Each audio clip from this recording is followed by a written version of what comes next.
Latin America অঞ্চলে টেবিলের সবার উপরে থেকেই বিশ্বকাপ বাছাই পর্বের লড়াই শেষ করেছে আর্জেন্টিনা। যদিও শেষ ম্যাচে ইকুয়েডরের বিপক্ষে হেরে বাছাই পর্ব শেষ করে বিশ্ব চ্যাম্পিয়নরা। মূল পর্ব নিশ্চিত করার পর বিশ্বকাপ প্রস্তুতি শুরু করতে যাচ্ছে দলগুলো।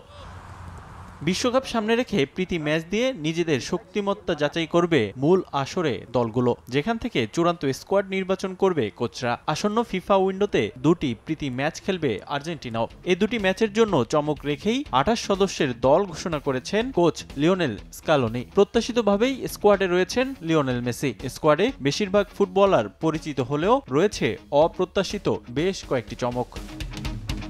জাতীয় দলে প্রথমবারের মতো ডাক পেয়েছেন 3 ফুটবলার। দলে বড় চমক গোলরক্ষক ফাকুন্দো ক্যাম্বেসেস।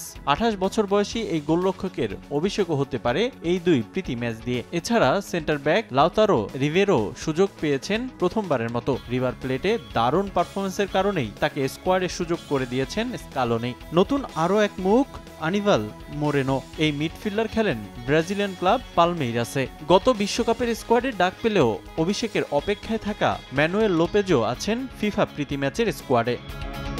এদিকে 2 ম্যাচের নিষেধাজ্ঞা কাটিয়ে ফিরেছেন এনজো ফার্নান্দেজ। লম্বা সময় পর জাতীয় দলে সুযোগ পেয়েছেন মার্কোস সেনেসি। সবশেষ 2022 সালে জাতীয় দলের জার্সি গায়ে জড়িয়েছিলেন তিনি। আগামী 11 অক্টোবর ফ্লোরিডার মায়ামি গার্ডেনে ভেনেজুয়েলা এবং 14 অক্টোবর শিকাগোতে পুয়ের্তো রিকোর বিপক্ষে মাঠে নামবে বিশ্ব চ্যাম্পিয়নরা। তবে ভেনেজুয়েলার বিপক্ষে মেসি ও রদ্রিগো ডি পলের খেলা নিয়ে রয়েছে শঙ্কা, কারণ একদিন পরই এমএলএসে ঘরের মাঠে আটালান্টা ইউনাইটেডের বিপক্ষে মাঠে নামবে ইন্টার মায়ামি।